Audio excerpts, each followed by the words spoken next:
Hi, I'm Roxanne Richardson, and this is Technique Tuesday. In this week's Technique Tuesday video, I'll demonstrate how to eliminate the holes that you can get at your underarms when you are working a bottom-up seamless sweater construction like a raglan or a circular yoke sweater.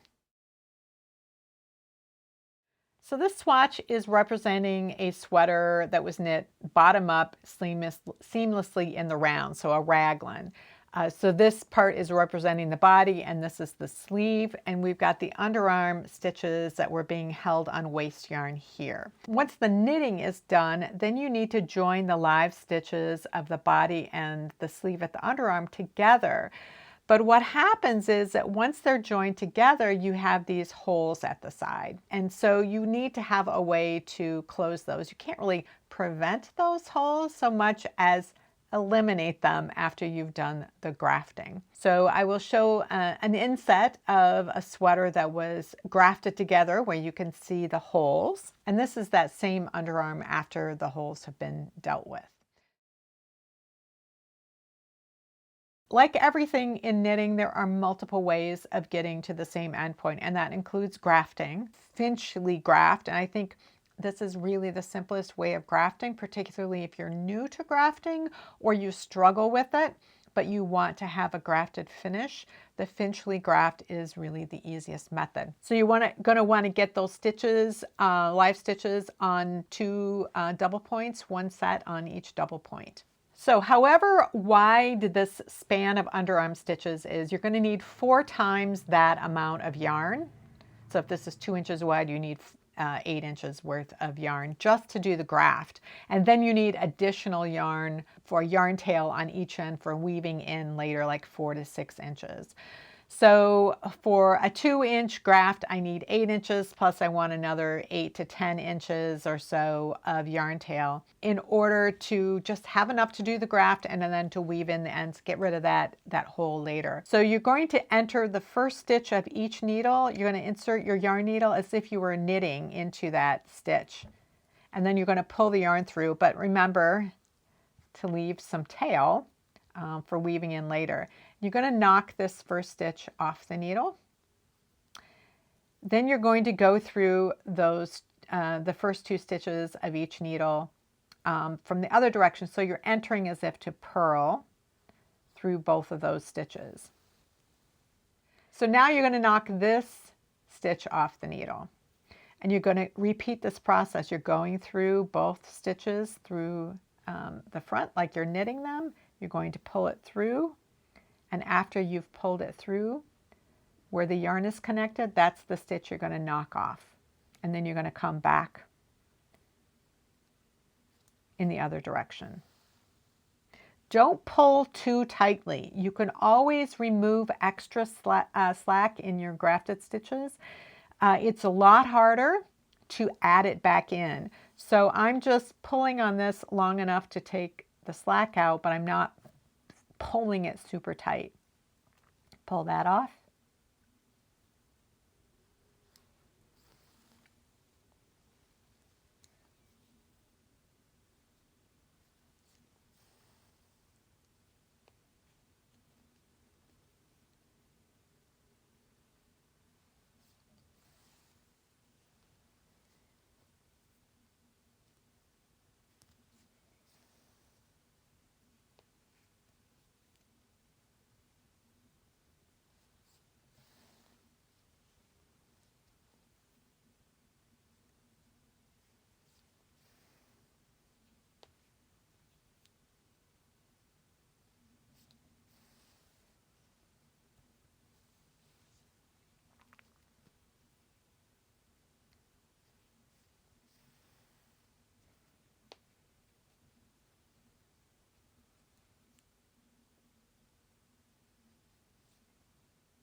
And then when you go through this last stitch, the last 2 stitches through the front and the back, you're just going to go through those and let them both off the needle.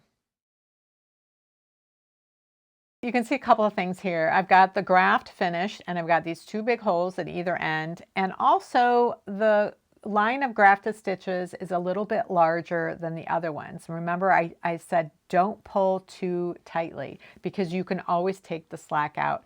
So I'm going to start in the middle and take slack out going toward that edge, and then I'm going to come back to the middle and pull it out that way. And the reason for doing that is just to add slack to each of the yarn tails, especially if you maybe didn't cut them quite long enough, that you're adding slack to both ends. This is a trick that you can use anytime you have some stitches that are larger than others. You can redistribute that extra slack. So I'm pulling on this so that I take the slack out of this left leg, and I want it to match the ones above and below. Then I come over to the next stitch and I pull on that one until I think that they match pretty well. And then I go to the right leg of that stitch and the left leg of the next stitch. So I'm just trying to match everything up all the way along.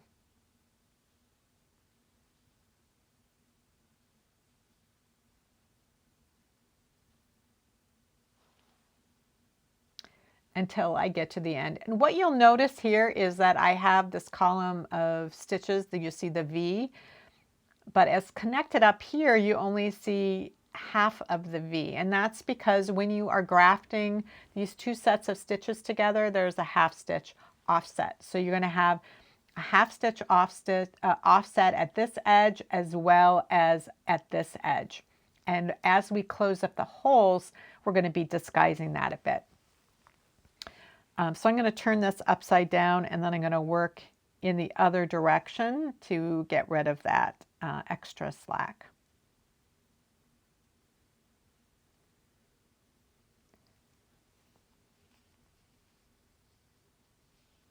And once again, you'll see that I have what looks like a full stitch here, but it's connected to a half stitch there. So let's pull our yarn tails back through the front through these holes, and then we can close up those holes using a couple of different techniques.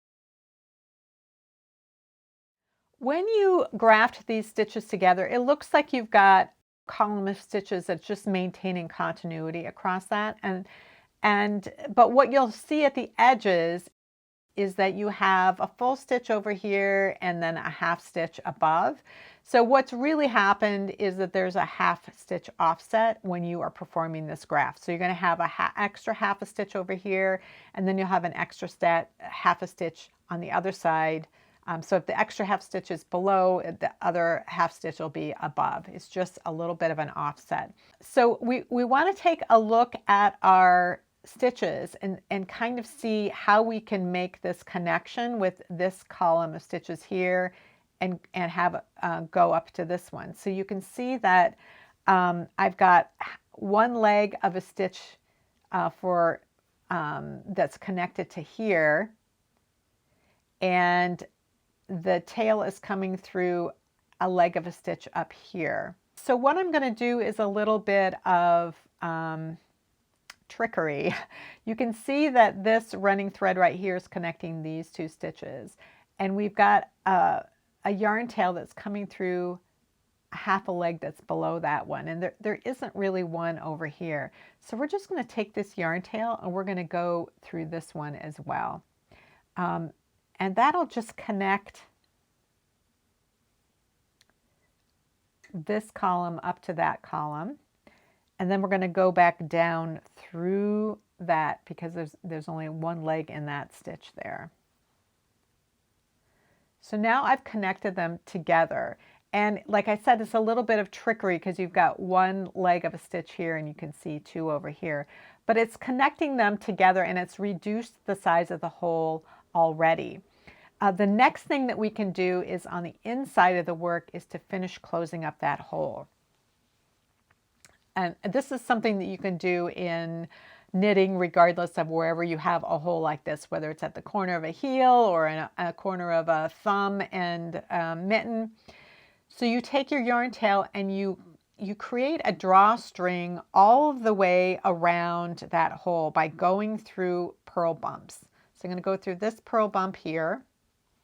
And then I'm going to come over here, come through this one. I'm going to come up through this one here. You just want to find purl bumps that are very close to the edge. And I usually like to go around a couple of times. So I've come around once, but I can use this as a drawstring and I can pull this closed. And if I go around a second time, that really kind of locks things in. So again, it doesn't matter if you've gone exactly through the same purl bumps every time, but as long as you're going around purl bumps all around this hole. And then if we look at it on this side, we can see that we've closed up that hole and it's no longer there.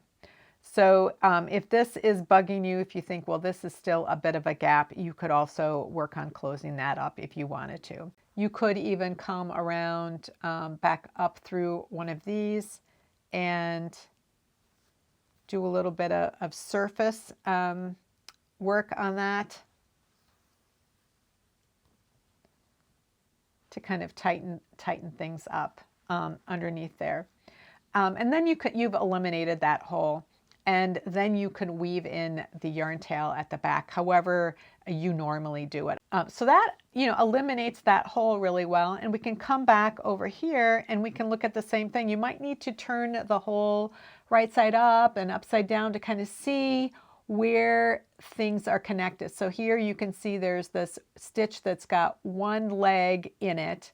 And so you need to join this stitch with this one right here. So again, I'm going to go through both of these legs in that stitch above.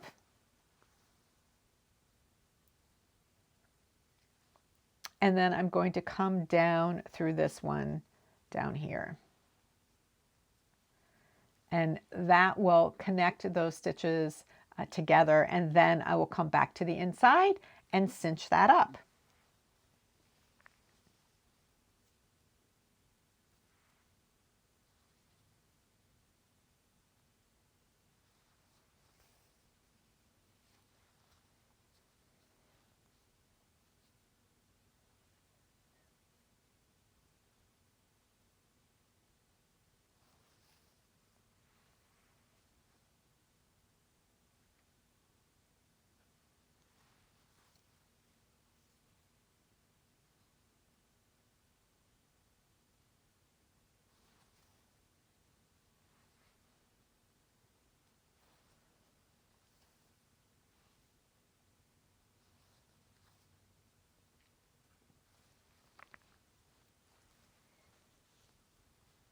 And then once again, I have eliminated the holes.